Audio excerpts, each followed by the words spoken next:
Namaste children, hope you are all safe. Did you all practice the last song which we learnt? Gaiye Ganapati. I hope you have practiced. Please take it seriously. You have to write down the song in your music notebook. Then you have to practice. Every time you can't switch on the YouTube and listen to the audio. So you write down the song. When I'm teaching, you learn properly, then you can practice. Okay? Now let's go out the song.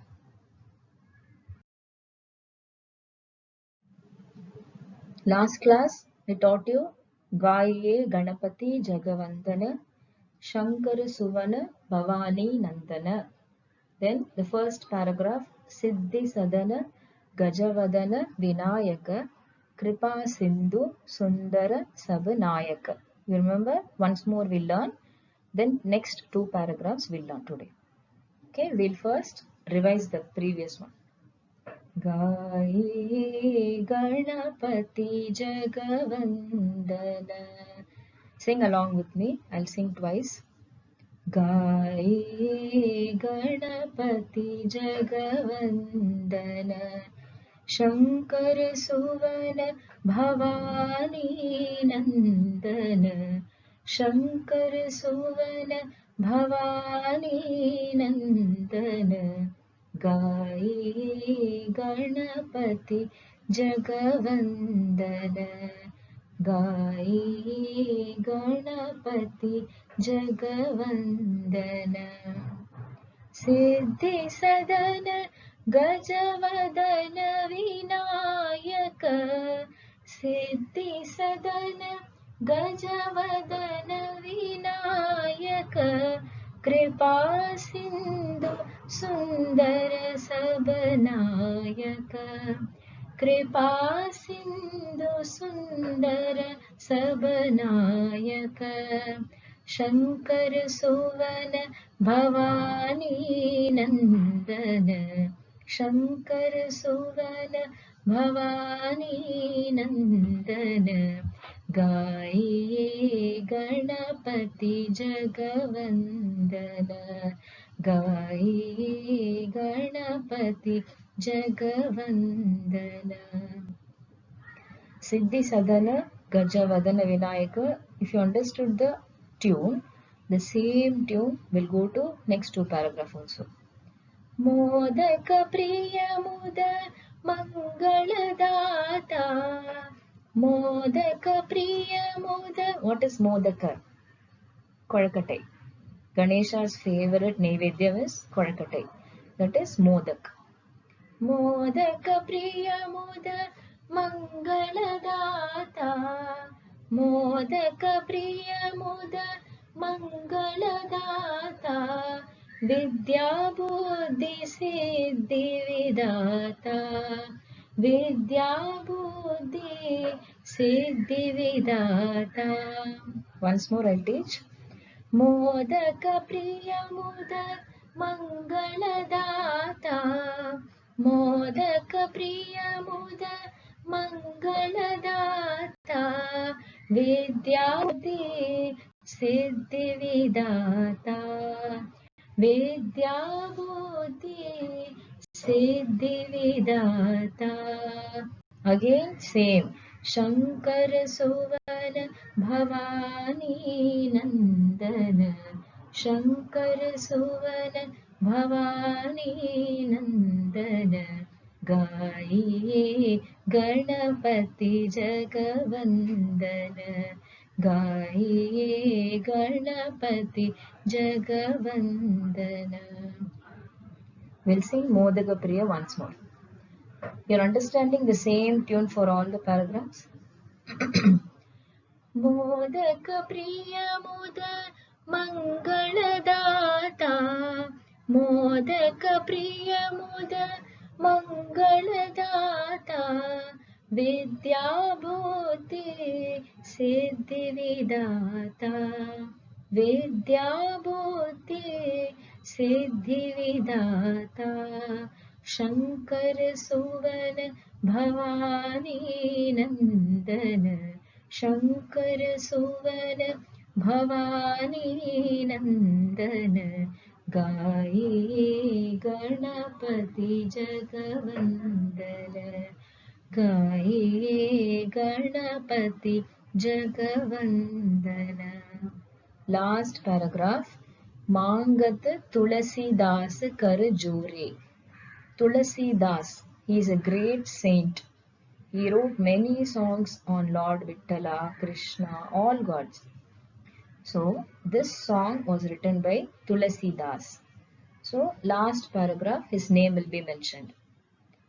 मांगत तुलसीदास कर जोरे, मांगत तुलसीदास कर जोरे, बस हुणावसिय मानस more, बस हुणावसिय मानस more, Shankar सुवन भवानी नंदन. Once more we'll see Mangat Tulasi, last paragraph.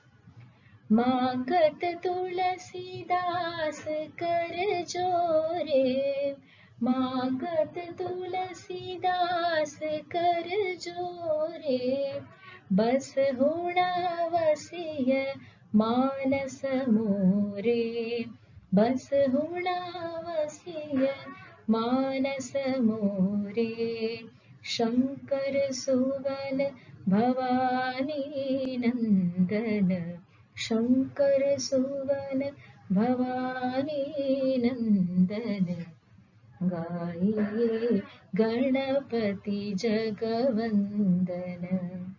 Now the whole song I'll sing once more, each line twice slowly.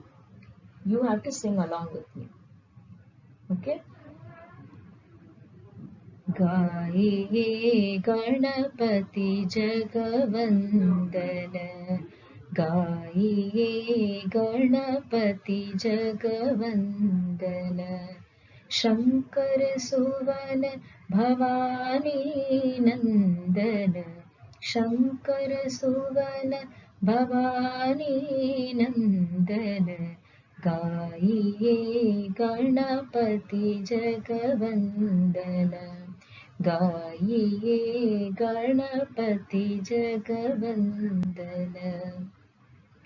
सिद्धि सदन गजवदन विनायक, सिद्धि सदन गजवदन विनायक, कृपा सिंधु सुंदर सब नायक, कृपा सिंधु सुंदर सब नायक, शंकर सुवन भवानी नंदन, शंकर सुवन भवानी नंदन, गाये गणपति जगवंदन, गाये Ganapati जगवंदन.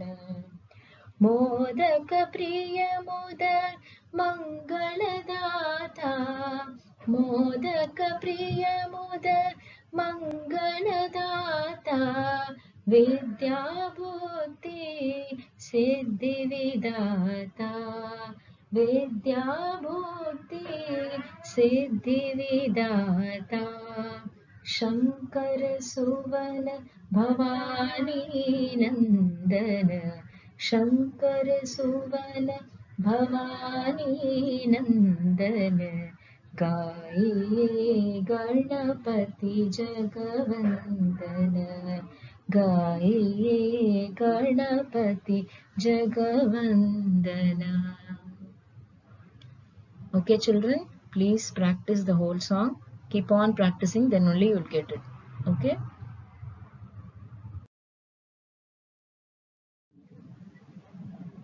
Today we learn one shlokam also. This is on Lord Dhanvantri. Who is Lord Dhanvantri? All of you look at the picture. He is the form of Lord Mahavishnu. What he is having in his hand? It is the Amrita Kalasham or the divine nectar. He is the divine doctor. Lord Dhanvantri is the divine doctor. So whatever diseases we have, like now this corona is going on, Daily if you pray to him, he'll protect you. Okay, daily morning you get up, have your bath, and if you have the practice of telling daily prayers, please learn this slokam and tell this daily.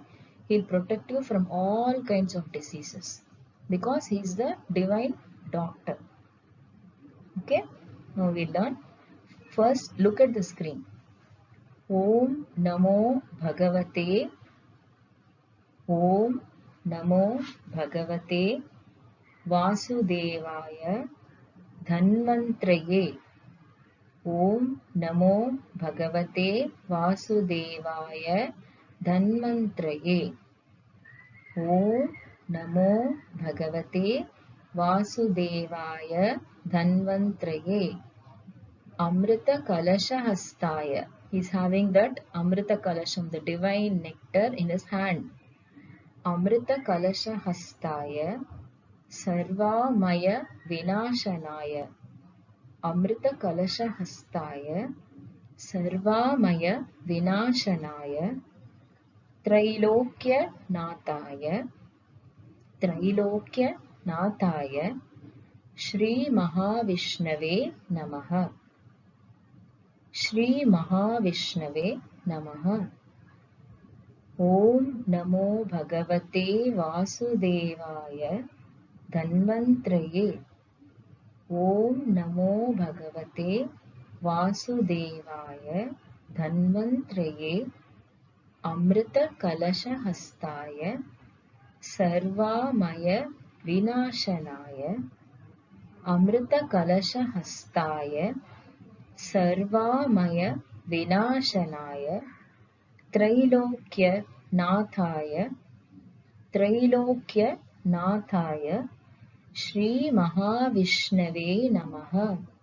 Shri Mahavishnave Namaha.